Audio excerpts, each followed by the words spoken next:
की शुरुआत करेंगे इस वक्त आ रही एक बड़ी खबर के साथ। श्रीगंगानगर से बड़ी खबर आ रही है। साधुवाली के पास गंग नहर में एक कार गिर गई है। इस हादसे में बता दें कि कार में सवार 3 लोगों की मौत हो गई है। नहर से तीनों मृतकों के शव निकाले गए हैं। एक मृतक पंजाब, 2 राजस्थान के निवासी बताए जा रहे हैं। वहीं पूरे मामले पर पुलिस ने हादसे की जांच अब शुरू कर दी है। बड़ी खबर इस वक्त की श्रीगंगानगर से आ रही है। यहां एक नहर में कार गिर गई है जिसमें 3 लोगों की मौत हो गई है। बता दें कि तीनों ही मृतकों के शव नहर से बाहर निकाल लिए गए हैं। ज्यादा जानकारी लेंगे सहयोगी अशोक हमारे साथ फोन लाइन पर जुड़ गए हैं। अशोक, कैसे हुआ ये हादसा? अभी क्या कुछ स्थिति बनी हुई है वहां पे? देखिए ऋषिका, ये देर रात का मामला है जब तकरीबन 12:30-1 बजे के करीब जब कार सवार ये तीनों किसान कार घर की तरफ लौट रहे थे, तो चूंकि बीती रात काफी तेज धुंध है, तो धुंध की वजह से शायद कहीं न कहीं ये रास्ता भटक गए और इनकी कार शायद अनियंत्रित होकर नहर में जा गिरी। बारामसी नहर में ये कार गिरी, जिसके बाद में इन तीनों ही किसानों की नहर में डूबने से मौत हो गई। हालांकि एक किसान की डेड बॉडी को देर रात ही निकाल लिया गया था, जबकि 2 अन्य किसानों के जो शव है वो भी कुछ देर पहले ही नहर से बाहर निकाले गए हैं। रात भर स्थानीय किसानों की मदद से पुलिस के द्वारा इनका डेड बॉडी ढूंढने का जो अभियान था वो चलाया गया। अभी फिलहाल तीनों के शवों को राजकीय अस्पताल की मोर्चरी में रखवा दिया गया है, जहां पर इनकी पोस्टमार्टम की प्रक्रिया शुरू कराई जाएगी। एक किसान है जो पंजाब का रहने वाला है, जबकि 2 किसान हैं जो यहाँ के स्थानीय साधुवाली क्षेत्र के ही रहने वाले हैं। जी ठीक है अशोक, शुक्रिया आपका इन तमाम जानकारियों के लिए। आगे बढ़ेंगे और देखिए अजमेर से एक बड़ी खबर है। हिस्ट्री शीटर सवाई सिंह हत्या मामले में मुख्य आरोपी सूर्य प्रताप गिरफ्तार हो गया है। बदला लेने के लिए इस पूरी वारदात को बता दें कि अंजाम दिया गया था। 30 साल पहले हुई आरोपी के पिता की हत्या बता दें कि आरोपी के पिता की हत्या हुई थी और इस घटना में शामिल अन्य आरोपियों की तलाश फिलहाल जारी है। अजमेर से ये बड़ी खबर, हिस्ट्री शीटर सवाई सिंह हत्या मामले में बड़ा अपडेट आपको ये बताने जा रहे हैं। 30 साल पहले जो हत्या हुई थी पिता की, उसमें ये बड़ा अपडेट है। बदला लिया गया और बता दें कि बदले की भावना से इस पूरी वारदात को अंजाम दिया गया था, जिसमें अब पुलिस ने मुख्य आरोपी सूर्य प्रताप को गिरफ्तार कर लिया है। ज्यादा जानकारी लेंगे सहयोगी अभिजीत दवे हमारे साथ फोन लाइन पर जुड़ गए हैं। अभिजीत, क्या कुछ जानकारी है? मुख्य जो आरोपी है उसे गिरफ्तार कर लिया गया है। देखिए ऋषिका, बिल्कुल कल दोपहर में पुष्कर के रिसोर्ट में जब ये फायरिंग की घटना हुई थी उसके बाद ही आरोपी को डिटेन कर लिया गया था और देर रात पुलिस ने मुकदमा दर्ज करने के साथ ही आरोपी सूर्य प्रताप जो मुख्य आरोपी है, जिसने सवाई सिंह पर ताबड़तोड़ फायरिंग की थी, जिसमें उनको 3 गोलियां लगी थी और अस्पताल पहुंचते पहुंचते उनकी मौत हो गई थी। इस मामले में सूर्य प्रताप को गिरफ्तार कर लिया है, जबकि 2 अन्य आरोपी अभी भी फरार चल रहे हैं, जिसमें मुख्य आरोपी सूर्य प्रताप का ही सगा भाई धर्म प्रताप भी है और एक अन्य आरोपी है जिसकी पहचान अभी नहीं हो पाई है। इन 2 आरोपियों की तलाश के लिए पुलिस की टीमें लगातार जो है जगह जगह तलाश कर रही है, दबिशें दी जा रही हैं, लगातार पूछताछ भी की जा रही है। जो आरोपी पुलिस की गिरफ्त में आया है सूर्य प्रताप, क्योंकि इससे पहले भी इसने 2 मरतबा न सिर्फ सवाई सिंह बल्कि जो पूर्व विधायक है डॉक्टर राजकुमार जयपाल, उनको भी मारने की नीयत से फायरिंग की थी। तो तमाम पहलुओं पर पुलिस जो है वो पड़ताल कर रही है और जो इन 2 भाइयों के साथ जो 2 आरोपी भाई हैं, इन 2 आरोपी भाइयों के साथ तीसरा और कौन आरोपी साथ में था उसकी पहचान करने की कोशिश की जा रही है। क्या वो अजमेर का ही था या अन्य जिले या अन्य राज्य से उन्होंने इसको बुलाया गया था? तमाम पहलुओं पर जांच की जा रही है। इस सब के बीच में मृतक के शव का पोस्टमार्टम कर लिया गया था, शव परिजनों को सुपुर्द कर दिया गया है। जो इस फायरिंग में दूसरा व्यक्ति जो घायल हुआ था उसकी हालत फिलहाल स्थिर है और वो खतरे से बाहर बताया जा रहा है। पुलिस जो है बाकी आरोपियों की तलाश में जुटी हुई है। बिल्कुल अभिजीत, तो पुलिस की जांच में सारी बातें सामने आएंगी, आप हमारे साथ बने रहिएगा। और देखिए अजमेर से एक और बड़ी खबर है। ट्रेन की बोगी में आग लग गई है। आग लगने से अफरा तफरी मच गई है। ब्रेक लॉक जाम होने से बता दें कि अचानक धुआं उठा। अजमेर बांद्रा बोगी नंबर 3 में बता दें कि अचानक धुआं उठा था। टेक्निकल फॉल्ट के चलते ये पूरी घटना हुई है, ऐसी जानकारी मिल रही है। फायर उपकरण की मदद से आग पर काबू पाया गया है। घटना के दौरान यात्री ट्रेन के बाहर रहे। बड़ी खबर अजमेर से आपको बता रहे हैं, जहां एक ट्रेन की बोगी में आग लग गई है। बता दें कि आग लगने से अफरा तफरी मच गई ट्रेन में और जब आग को बुझाने का काम किया जा रहा था तब सभी यात्रियों को ट्रेन के बाहर निकाल लिया गया था। आगे बढ़ेंगे और देखिए अलवर से एक बड़ी खबर आ रही है। बहरोड़ थाने का लोगों ने घेराव किया है। पुलिस की कार्रवाई के विरोध में बता दें कि प्रदर्शन देखने को मिल रहा है। पुलिस ने कई सामाजिक कार्यकर्ताओं को हिरासत में भी ले लिया है। हितेंद्र यादव, राजाराम यादव, निशांत यादव को पुलिस ने हिरासत में लिया है। बड़ी खबर ये आपको बता रहे हैं। बहरोड़ थाने का लोगों ने घेराव किया है और इसमें पुलिस ने कई सामाजिक कार्यकर्ताओं को हिरासत में लिया है। बड़ी खबर इस वक्त की आपको बता रहे हैं। अलवर से बड़ी खबर है। बहरोड़ थाने का लोगों ने घेराव किया। बता दें कि पुलिस की कार्रवाई के विरोध में ये थाने का घेराव किया और जमकर थाने के बाहर जो है वो विरोध प्रदर्शन देखने को मिला। इस पूरे मामले पर पुलिस ने एक्शन लिया और कई सामाजिक कार्यकर्ताओं को हिरासत में ले लिया गया है। बताया जा रहा है कि हितेंद्र यादव, राजाराम यादव और निशांत यादव को हिरासत में ले लिया गया है। बड़ी खबर इस वक्त के अलवर से आपको बता रहे हैं, जहां एक थाने का घेराव किया गया, वहां पुलिस के खिलाफ जो लोगों का गुस्सा है वो देखने को मिला। कार्यकर्ताओं ने थाने का घेराव किया, जिसमें पुलिस ने एक्शन लिया और कार्यकर्ताओं को गिरफ्तार किया है, हिरासत में लिया है। माफ कीजिएगा, कार्यकर्ताओं को हिरासत में लिया गया है। बहरोड़ थाने का ये लोग घेराव कर रहे थे, जिस पर पुलिस ने भी एक्शन लिया और कार्यकर्ताओं के खिलाफ कार्रवाई की गई। तो ये तस्वीरें भी आपको दिखा रहे हैं हम। अलवर से ये तस्वीरें हैं। बहरोड़ थाने का लोगों ने घेराव किया। और अब खबर जालौर से है, जहां पेपर लीक मामले में पुलिस ने मास्टरमाइंड की संपत्ति कुर्क करने की तैयारी शुरू कर दी है। बता दें कि मास्टरमाइंड की संपत्ति कुर्क करने की तैयारियां शुरू कर दी गई है। आरोपी सुरेश ढाका के भाभी के नाम बता दें कि कोचिंग में 70% का भागीदारी देखी गई है, जिसके बाद उदयपुर एसपी ने उप महानिरीक्षक पंजीयन और मुदांक कार्यालय को पत्र भेजकर इनके नाम पर जमीन के बेचने पर रोक लगा दी है। इसके साथ ही मुख्य सरगना भूपेंद्र बिश्नोई सहित उसके परिवार के नाम जमीन को किसी अन्य के बेचने पर रोक लगा दी है। वहीं पुलिस प्रशासन ने सुरेश ढाका के पूरे परिवार को संपत्ति को अटैच करने की तैयारी कर ली है, जिसके कुर्क करने की कार्रवाई जो है वो की जाएगी।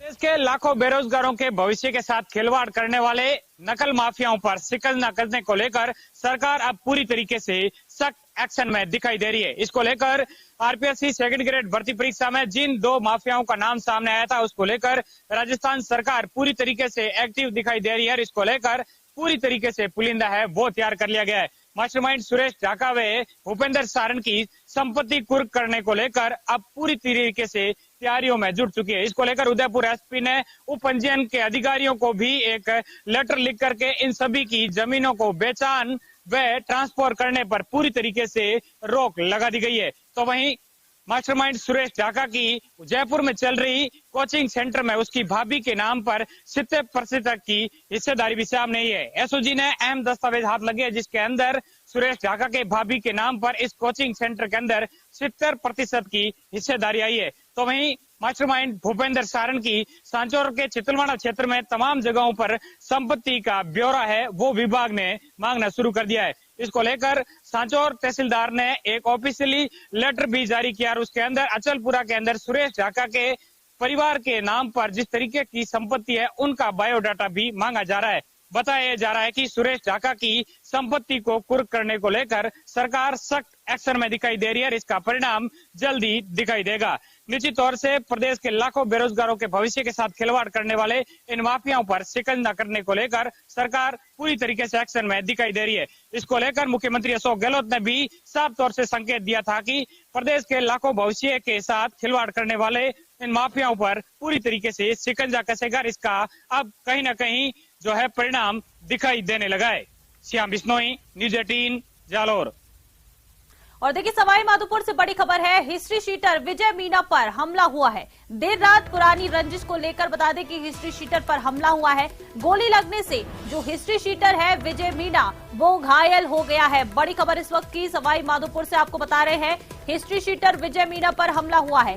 गोली लगने से हिस्ट्री शीटर विजय मीणा घायल हो गया और बता दें कि अब हिस्ट्री शीटर को गंभीर हालत में जयपुर रेफर किया गया है। कल्लू शूटर मगरूफ गद्दी की गैंग ने बता दें कि ताबड़तोड़ ये फायरिंग की है और इस वारदात के बाद फायरिंग करते हुए सभी बदमाश जो हैं वो फरार हो गए। रणथंभौर रोड स्थित होटल सनराइज के सामने की ये पूरी घटना आपको बता रहे हैं। सवाई माधोपुर से ये बड़ी खबर, हिस्ट्री शीटर विजय मीना पर फायरिंग हुई है। हिस्ट्री शीटर को बता दें कि गंभीर हालत में अब जयपुर रेफर किया गया है। आगे बढ़ेंगे और देखिए दौसा से एक बड़ी खबर है, युवती की हत्या की गुत्थी अब सुलझ गई है। मेहंदीपुर बालाजी के धर्मशाला में मर्डर केस में बड़ा अपडेट है। युवती के साथ आए 2 साथियों ने इस पूरी वारदात को अंजाम दिया था। हत्या के आरोपियों की शिनाख्त हो गई है और पुलिस जल्द ही इन पर अब शिकंजा कसने वाली है। बरेली कोतवाली में दर्ज थी, बता दें कि 22 वर्षीय जो आकांक्षा है, जिसकी मौत हो गई है, जिसकी हत्या की गई है, उसकी गुमशुदगी की जो रिपोर्ट है वो दर्ज थी। 4 जनवरी को धर्मशाला के कमरे में अर्धनग्न हालत में युवती का शव मिला था। बड़ा अपडेट दौसा से आपको बता रहे हैं, युवती की हत्या की गुत्थी जो है वो अब सुलझ गई है। और इस बीच अलवर से भी एक बड़ी खबर है, गौ तस्करों के खिलाफ बड़ी कार्रवाई की गई है। गौ रक्षक दल और पुलिस की संयुक्त बड़ी कार्रवाई देखने को मिली। ट्रक में भरी हुई थी 16 गायें, जिनको मुक्त कराया गया है। बता दें कि तस्कर गायों को तस्करी के लिए ले जा रहे थे। ट्रक में 5 गायों की मौत हो गई है, बाकी सभी गायों को सुरक्षित गौशाला में छुड़वा दिया गया है। मृतक गायों को गड्ढा खोदकर दफना दिया गया है। हरसौरा थाना इलाके के आलमपुर के पास की ये घटना है।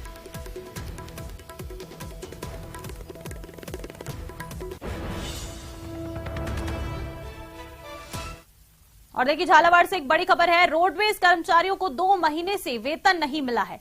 डिपो के 320 कर्मचारी और पेंशनर प्रभावित हो रहे हैं। नवंबर दिसंबर महीने के वेतन का अभी तक भुगतान नहीं हुआ है, जिससे ये जो कर्मचारी हैं वो परेशान हो रहे हैं।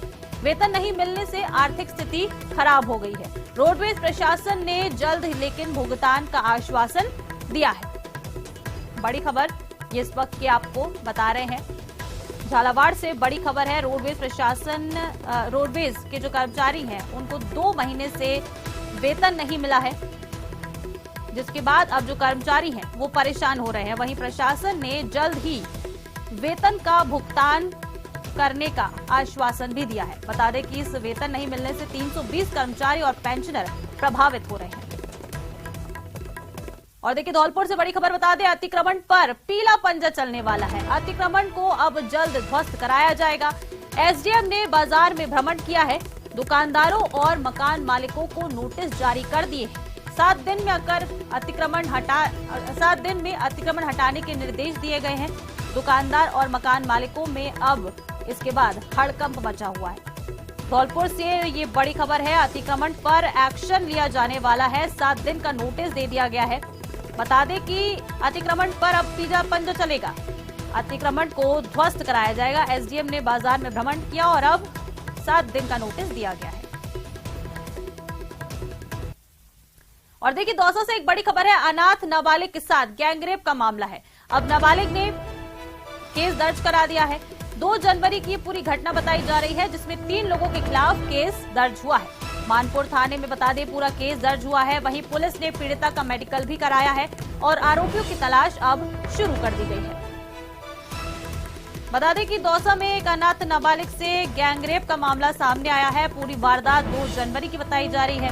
अपनी ताई के साथ पहुंचकर पीड़िता ने इस मामले में मानपुर पुलिस स्टेशन में केस दर्ज कराया है।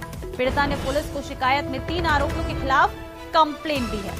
पीड़िता के मुताबिक भेदाड़ी के रहने वाले आरोपी के खिलाफ इन लोगों ने उसका किडनैप किया था और गैंगरेप की वारदात को अंजाम दिया था। और इधर सवाई माधोपुर में ईंटों से भरी एक ट्रैक्टर ट्रॉली अनियंत्रित होकर पलट गई है। हादसे में बाइक सवार 3 युवक घायल हो गए हैं, जिन्हें एम्बुलेंस के जरिए जिला अस्पताल में भर्ती करवाया गया, जहां उनका इलाज जारी है। जानकारी ये भी है कि घायल युवक अपने साथियों के साथ इटावा बालाजी की तरफ जा रहा था। इसी दौरान सामने से आ रही एक ईंटों से भरी ट्रैक्टर खेरदा मोड़ पर अचानक से अनियंत्रित हो गई और पलट गई, जिससे उनकी बाइक ट्रैक्टर ट्रॉली की चपेट में आ गई। इस हादसे में तीनों युवक ईंटों के नीचे दब गए और बुरी तरह से घायल हो गए। सवाई माधोपुर से इधर बरवाड़ा साइड जा रहे थे, तो इस घुमाव पे इधर से ईंटों का ट्रैक्टर आ रहा था भरा हुआ स्पीड में। वो स्पीड में आ रहा था तो हमारे ऊपर उसने ट्रॉली को पलटा दिया। इसलिए हम ईंटों के नीचे आ गए। और देखिए, सीईटी की परीक्षा दूसरे दिन भी जारी है। भरतपुर में परीक्षा केंद्रों पर 71.81% अभ्यर्थी उपस्थित रहे। वहीं घने कोहरे की वजह से कई परीक्षार्थी देरी से भी पहुंचे हैं, जिसकी वजह से 5000 से ज्यादा परीक्षार्थी परीक्षा नहीं दे पाए। परीक्षा केंद्रों पर 1 घंटे पहले ही सेंटरों के गेट बंद कर दिए गए थे। परीक्षा सेंटर से हमारे संवाददाता की ये खास रिपोर्ट देखिए। चयन बोर्ड द्वारा समान पात्रता परीक्षा आयोजित की जा रही है और उसका आज दूसरा दिन है, लेकिन घने कोहरे के कारण जो परीक्षार्थी हैं वो समय पर परीक्षा सेंटर नहीं पहुंच पाए और ऐसे में लेट होने के कारण जो परीक्षा सेंटर का गेट है वो बंद हो गया और उनको प्रवेश जो है वो नहीं दिया गया। ऐसे में हजारों जो अभ्यर्थी हैं वो परीक्षा से वंचित रहे, क्योंकि कल की तरह आज भी जो घना कोहरा है उसके कारण बस ट्रेन जो है वो लेट हुई और उनके कारण जो परीक्षार्थी थे वो समय से परीक्षा सेंटर पर नहीं पहुंच पाए और परीक्षा देने से वंचित रहे। हमारे साथ कई परीक्षार्थी हैं, कहाँ से वो आए हैं, कहाँ से आए हो आप? मैं चक्कर का भरतपुर राजस्थान। तो क्यों लेट हो गए? घने कोहरे के कारण। लेट हो, कितना लेट हो गए? मात्र आधा घंटा। क्या कहा परीक्षा सेंटर वालों ने? परीक्षा सेंटर वाला कहा आपने टाइम से नहीं आया इसलिए आपको एंट्री नहीं दी जाएगी। आप कहाँ से आए हो? गंगापुर। किस साधन से आए थे आप? ट्रेन से आए थे। तो कितनी लेट थी ट्रेन? ट्रेन आधे घंटे लेट थी और यहाँ 5 मिनट लेट हो गए सेंटर में घुसने से। तो कोहरा क्या वजह क्या रही लेट होने की? कोहरा की वजह थी। और देखिए, बाड़मेर जिले के सदर थाना क्षेत्र के उंडखा गांव में स्थित एक घर में अचानक से आसमान से रहस्यमय तरीके से पत्थर गिर रहे हैं, जिसके बाद हर कोई व्यक्ति हैरान है। खास बात तो यह है कि ये पत्थर पिछले 3 दिनों से लगातार गिर रहे हैं, जबकि पत्थर फेंकने वाला कोई भी व्यक्ति नहीं दिखाई दिया है। परिवार के लोग अब सहमे हुए हैं। वहीं सूचना पर पहुंचे एसपी दीपक भार्गव शनिवार को फोर्स के साथ मौके पर पहुंचे। करीब 2-3 घंटे तक पुलिस उन घरों में जमी रही। पुलिस के मुताबिक हमारे सामने भी आसमान से 2 बार पत्थर गिरे। एक बार तो हमने सोचा कि किसी ने ये फेंका होगा, लेकिन दूसरी बार फिर दूसरी दिशा से गिरा एक और पत्थर और उस तरफ कोई आदमी भी नहीं था। ये आश्चर्य का विषय है। पत्थर कोई स्पेशल नहीं है। गांव में जैसे पत्थर है वैसे ही दिखाई दे रहे हैं। फिलहाल पुलिस ने अब इस मामले को गंभीरता से लेते हुए पुलिसकर्मियों को हर वक्त निगरानी रखने और कैमरे लगाकर वीडियोग्राफी करने के भी निर्देश दिए हैं। हमें सूचना मिली थी कि पुंजड़ा की बस्ती उंडखा में 3 घरों पे पिछले 2-3 दिन से पत्थर गिर रहे हैं। इस सूचना पर मैंने सरपंच साहब से बात की। सरपंच साहब ने कहा कि मुझे भी सूचना मिली, हम वहीं गांव चल के देखते हैं। फिर मैं सरपंच साहब के साथ यहाँ आया। आने के बाद मैंने देखा तो मेरे सामने भी 2 पत्थर गिरे। पहला पत्थर तो हमने ये सोचा हो सकता किसी बच्चे ने गिराया, फिर दूसरी दिशा से आया, उस साइड में कोई आदमी भी नहीं था। एकदम हमने देखा तो थोड़ा सा लग तो रहा है, एक प्रथम आश्चर्य का विषय है प्रथम दृष्टया का भाई ये इस प्रकार। और पत्थर वो है जो आसपास के पड़े हुए पत्थर जो है यहाँ के पहाड़ियों से लाए हुए या मकान से टूटे हुए वही पत्थर है, कोई स्पेशल पत्थर कुछ नहीं है। हमारी तरफ से तो ये मानना है, ये अंधविश्वास है। परिवार के लोगों की काउंसलिंग करवाएंगे और इनको बताया भाई कोई भी दिक्कत हो तो मनोचिकित्सक से या वैसे चिकित्सक से सलाह लें। वैसे कोई दिक्कत है नहीं, प्रशासनिक मदद की आवश्यकता तो हम तैयार हैं। बाकी ऐसा कुछ नहीं है, अंधविश्वास है। जिनको ये मान रहे हैं कि ऐसा कोई भूत प्रेत होते हैं या कोई बाहरी शक्तियों का प्रकोप होता है, ऐसा कुछ नहीं होता। ये एक मानसिक अवस्था है। कई बार लगातार उसी चीज के बारे में सोचने पर आदमी ऐसी एक धारणा बना लेता मन में। उनकी काउंसलिंग कराई जाएगी, बाकी कोई दिक्कत नहीं। और देखिए, ईआरसीपी को लेकर कांग्रेस और बीजेपी आमने सामने है। राज्यसभा सांसद डॉक्टर किरोड़ी लाल मीणा ने कहा है कि आगामी बजट में कांग्रेस सरकार जनता को गुमराह करने की कोशिश करेगी और वोटों की फसल काटने की कोशिश की जाएगी। वहीं बीजेपी के आरोपों पर कांग्रेस का कहना है कि बीजेपी वाले झूठे लोग हैं, उनकी बातों का कोई जवाब ही नहीं दे सकता। सरकार ने पिछले बजट में 9,600 करोड़ रुपए दिए थे। बीजेपी वाले खुद की बात करें और ईआरसीपी को राष्ट्रीय परियोजना घोषित कराएं। गहलोत साहब को एक वोटों की फसल काटने की दृष्टि से अब जैसे ईआरसीपी 10-20 हजार करोड़ दे देंगे, पैसा तो है नहीं, और एक वाई ले लेंगे, मैंने तो ईआरसीपी को पैसा दे दिया, मोदी जी नहीं दे रहे। अरे उसको 37,000 करोड़ रुपए चाहिए, मध्य प्रदेश की सहमति चाहिए, 75% वाटर डिपेंडेबिलिटी चाहिए, और मुख्यमंत्री झूठ बोल के जनता को गुमराह कर रहे हैं कि केंद्र नहीं कराएगा तो मैं कराऊंगा। 10-20 हजार करोड़ से काम हो जाएगा क्या? तो ऐसे मुद्दे ला रहे हैं जवानों के, किसानों के, जिस पे राजस्थान की जनता को गुमराह करेंगे। और सरकार तो पैदा होने वाली है, आफत अगले मुख्यमंत्री को होने वाली है, तो ये गुमराह करके वोट लेना चाहते हैं। राजस्थान की जनता इस सरकार को समझ चुकी है। ऐसा बीजेपी वाले तो झूठ बोलने में माहिर हैं। ये तो हर काम को इनको कोई पहुंच ही नहीं सकता, नहीं इनकी बातों को जवाब दे सके। इतने झूठे आदमी का जवाब खाते के थे। हमने 9,600 करोड़ पिछले बजट में दिए थे, इस बजट में दिए, वो तो उनका काम करे, उसका राष्ट्रीय प्रयोजन घोषित करे, बाद में आरोप लगाए। और शिक्षा देगी बेहतर कल। इसी बेहतर कल को सुनहरा बनाने के लिए प्रदेश सरकार के कृषि विपणन मंत्री मुरारी लाल मीणा ने दौसा में शैक्षणिक माहौल बनाने के लिए अभिनव पहल चला रखी है। इस पहल के तहत इस बार दौसा के 20 विद्यार्थियों के सपनों को उड़ान मिलेगी। 20 जनवरी को 20 विद्यार्थी अपने अभिभावकों के साथ जयपुर हवाई अड्डे से हवाई जहाज में बैठेंगे और उसके बाद उदयपुर पहुंचेंगे, जहां झीलों की नगरी उदयपुर का भ्रमण करेंगे।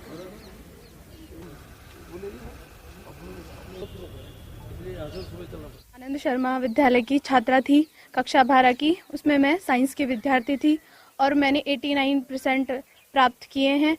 और अब मुझे मंत्री जी ने ये और मुझे और मेरे साथ की कई बच्चियों को ये अनूठा मौका दिया है हवाई जहाज में बैठने का। हम मिडिल क्लास फैमिली से थे, कभी ऐसा मौका लिटरली किसी को मिलता नहीं है, पर हमें मिला है। दौसा विधानसभा क्षेत्र में दौसा विधायक और कृषि विपणन मंत्री मुरारी लाल जी मीणा के द्वारा प्रतिवर्ष शैक्षिक उन्नयन को ध्यान में रखते हुए क्षेत्र के अंतर्गत शिक्षा का प्रचार प्रसार हो, बालक निरंतर शिक्षा से जुड़े रहे, इसके लिए बोर्ड परीक्षा के अंतर्गत सर्वश्रेष्ठ अंक प्राप्त बालक बालिकाओं को हवाई यात्रा करवाई जाती है। हमने हमारे विधानसभा क्षेत्र के अंदर एजुकेशन को अप करने के लिए अभियान चला रखा है। बच्चों को स्कूलों में विधायक कोटि से पैसे देना, करीब 1 करोड़ रुपये हर साल देते हैं। और साथ साथ में हर सब्जेक्ट के जो 2 बच्चे होते हैं 10वीं के और 12th के, उनको हवाई यात्रा करवाते हैं। अभी 20 तारीख को उन बच्चों को, करीब 20 बच्चे हैं उनको, और उनके जो बच्चे हैं उनके पेरेंट्स भी साथ में रहेंगे। और देश की राजधानी में सर्दी का ऐसा सितम देखने को मिल रहा है कि लोग दिन भर ठिठुरन और गलन महसूस कर रहे हैं। दिल्ली में आज सीजन का सबसे सर्द दिन है। दिल्ली के कई इलाकों में पारा 2 डिग्री से भी नीचे लुढ़क गया है। मौसम विज्ञान विभाग के मुताबिक दिल्ली में शीतलहर का प्रकोप बना रहेगा। शीतलहर के साथ घना कोहरा भी परेशान कर सकता है। दिल्ली एनसीआर और तमाम राज्यों में जो ठंड का सितम है वो लगातार जारी है और उसी तरीके से कोहरा भी जो है वो देखने को मिल रहा है। देखिए किस तरीके से घने कोहरे की जो चादर है वो देखने को मिल रही है। और आज जो है वो ऑरेंज अलर्ट जारी है ठंड को देखते हुए। देखिए 10 सालों में पहली बार, मतलब तीसरी बार ये माना जा रहा है कि ठंड जो है वो इतना ज्यादा पड़ रही है और जनवरी इतनी सर्द हुई है। तो उसी को देखते हुए आज ऑरेंज अलर्ट जो है वो जारी किया गया है और कई राज्यों में जो है वो अभी इसी तरीके से शीतलहर की संभावना जो है वो बनी रहेगी। अगर मैं न्यूनतम तापमान की बात करूं तो कहीं ना कहीं 3 डिग्री के आसपास रहने की संभावना है। वहीं अधिकतम तापमान की बात करें तो 16 डिग्री के आसपास रहेगा। तो इसी तरीके से अभी कुछ दिन जो शीतलहर है वो सबको परेशान करती रहेगी। और जैसे हम आपको रोड्स दिखा रहे थे तो विजिबिलिटी कम है, लोग उस तरीके से घर से निकल नहीं रहे हैं। और साफ तौर पर जिस तरीके से ऑरेंज अलर्ट जारी किया गया है तो लोगों को पूरी तैयारी से निकलना है। तो लोगों को अब ठंड से बचना भी है। तो इसी तरीके से अभी कुछ दिन ठंड बनी रहेगी और फिर धीरे धीरे जो है वो तापमान में सुधार आएगा। लेकिन अभी कुछ दिन इसी तरीके से ठंड जो है वो परेशान करती रहेगी। कैमरामैन रविंदर के साथ फराह खान, न्यूज 18 दिल्ली। तो देखिए ये दिल्ली से तस्वीरें आप देख सकते हैं। दिल्ली में देखिए किस तरह से जो ठंड है वो प्रचंड है। 2 डिग्री और नीचे लुढ़क गया है पारा। दिल्ली वासियों को इससे काफी परेशानियों का सामना करना पड़ रहा है। और देखिए बीजेपी प्रवासी प्रकोष्ठ की बैठक चल रही है। प्रदेश कार्य समिति भट्टारजी में ये नसिया में बैठक हो रही है, जिसमें बीजेपी प्रदेश अध्यक्ष सतीश पूनिया भी मौजूद हैं। उन्होंने यहाँ उद्घाटन भी किया है और ये सीधी तस्वीर है। तो वो धन से सहयोग करेंगे पार्टी को और उनका जुड़ाव बिल्कुल बना हुआ है, क्योंकि मैं बैंकॉक, हांगकांग, अमेरिका, जापान सभी जगह के प्रवासियों से कनेक्टेड हूँ और वो बहुत ही उत्साहित है कि हमारे को बताओ हमारा काम, और वो तैयार हैं काम करने के लिए। तो प्रवासी जो हैं वो तैयार हैं बीजेपी से जुड़ने के लिए और बीजेपी उनको छोड़ नहीं रही है, क्योंकि बीजेपी को लगता है कि उनकी बहुत बड़ी ताकत है। लिहाजा बरसों से बीजेपी ने प्रवासियों को अपना बनाने की कोशिश की और बीजेपी के प्रदेशाध्यक्ष सतीश पूनिया भी पहुंचे, उनसे बात करते हैं। पूनिया जी, आपको लगता है कि वोट के साथ में नोट की ताकत भी बहुत बड़ी है प्रवासियों की? प्रश्न वोट और नोट का नहीं है, प्रश्न है अपनी जड़ों से जुड़ना और राष्ट्रवाद के विचार से जुड़ के अपने प्रदेश की तरक्की के लिए काम करना। परंपरागत रूप से करते हैं, लेकिन हमने उसको संगठित रूप दिया है, संगठित तरीके से वो काम करें, इसके लिए कोशिश की है। क्योंकि बड़ी संख्या है दुनिया में, देश में कहावत थी कि जहां न पहुंचे बैलगाड़ी वहां पहुंचे मारवाड़ी। रेलगाड़ी पहुंचती वहां भी मारवाड़ी पहुंचता, और बैलगाड़ी पहुंचती वहां भी, जहां बैलगाड़ी नहीं पहुंचती वहां भी मारवाड़ी। इसका मतलब जो व्यापार की बौद्धिक क्षमता है, समर्पण है, निष्ठा है, प्रतिकूल परिस्थितियों में काम करने की क्षमता है। और आज खुशी इस बात की है कि चाहे वो वेदांता के अनिल अग्रवाल हों, चाहे हेलन मित्तल साहब हों, पूरी दुनिया में उन्होंने अपनी साख जमाई है। बहुत सारे प्रवासी राजस्थानी गुजरात से लेकर पूरे दक्षिण भारत तक, पूर्वोत्तर तक वैचारिक रूप से भी एक बड़ा तबका भारतीय जनता पार्टी के राष्ट्रवाद के विचार से जुड़ा है। उसको एक छाते के नीचे लाएं और काम करने की एक दिशा दें संगठित रूप से। यही प्रयास है कि प्रवासी प्रकोष्ठ के जरिए राजस्थान के तमाम लोग, क्यों नहीं आने वाले समय में राजस्थान में पिछले कई वर्षों में जो दुर्दशा हुई है उससे प्रवासी विमुख भी हुआ है। और व्यापार के नाते जब दूसरी जगह जाता है, चाहे नौकरी के लिए चाहे व्यापार के लिए, जरूरत इस बात की है कि राजस्थान में एक सकारात्मक निवेश आए। यहाँ वो तमाम संभावनाएं हैं, चाहे वो खेती हो, पशुपालन हो, डेयरी हो, माइंस और मिनरल्स हो, पर्यटन हो, तमाम हमारे ऐसे सेक्टर्स हैं कि जिसमें यहाँ संभावनाएं हैं, पोटेंशियल है।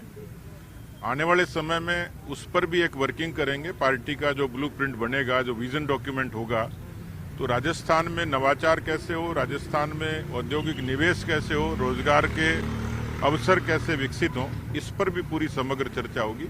तो प्रश्न केवल वोट और नोट का नहीं है, अब तक राजस्थान की बिगड़ी व्यवस्था उस पर चोट का है। सरकार भी कर रही है प्रयास, क्योंकि निवेश लाने के लिए, तो क्या आपको नहीं लगता कि ये सार्थक रहेगा या ज्यादा सार्थक रहेगा? सरकार ने तो जितने एमओयू किए वो सारे निरस्त भी हो गए, धरातल पर कुछ आए नहीं। और सरकार के मामलों का पता अभी लगेगा। जिस तरीके से वो कोशिश कर रही है उसमें तो बड़े बड़े घोटालों की भी बू आ रही है। मुझे लगता है कि उनका सिर्फ दिखावा है। और राजस्थान की जो दुर्दशा की है, 5.5 लाख करोड़ का कर्जा वो विरासत में दे के जाएंगे। बच्चा पैदा होता है 80,000 रुपए के कर्जे के साथ में। तो मुझे लगता है कि जिस सरकार का कोई आर्थिक तौर पर कोई रोड मैप नहीं हो तो वो कोई भला नहीं कर सकती। हमारा काम तो ये है कि विचार से जोड़ना और नवाचार से जोड़ना, फिर राजस्थान के नवनिर्माण के लिए प्रवासियों को प्रेरित करना, ताकि आने वाली जो पीढ़ी है वो यहाँ निवेश करे, एक अच्छा सुखद वातावरण हो। ये थे बीजेपी के प्रदेश अध्यक्ष सतीश पूनिया, जो कह रहे थे कि मारवाड़ियों का पूरी दुनिया की तरक्की में बड़ा योगदान है, लिहाजा उनको उनकी जड़ों से फिर से जोड़ने के लिए पार्टी कोशिश कर रही है। इसे किसी भी तरह से इस रूप में ना जोड़ा जाए कि सिर्फ वोट और नोट के लक्ष्य को ध्यान में रखकर ही बीजेपी प्रवासियों को यहाँ बुला रही है। तो कुल मिलाकर चुनावी साल में प्रवासियों को बीजेपी। ठीक है बाबूलाल, शुक्रिया आपका ये तमाम जानकारी देने के लिए। तो यहाँ रुकेंगे एक छोटे से ब्रेक लिए।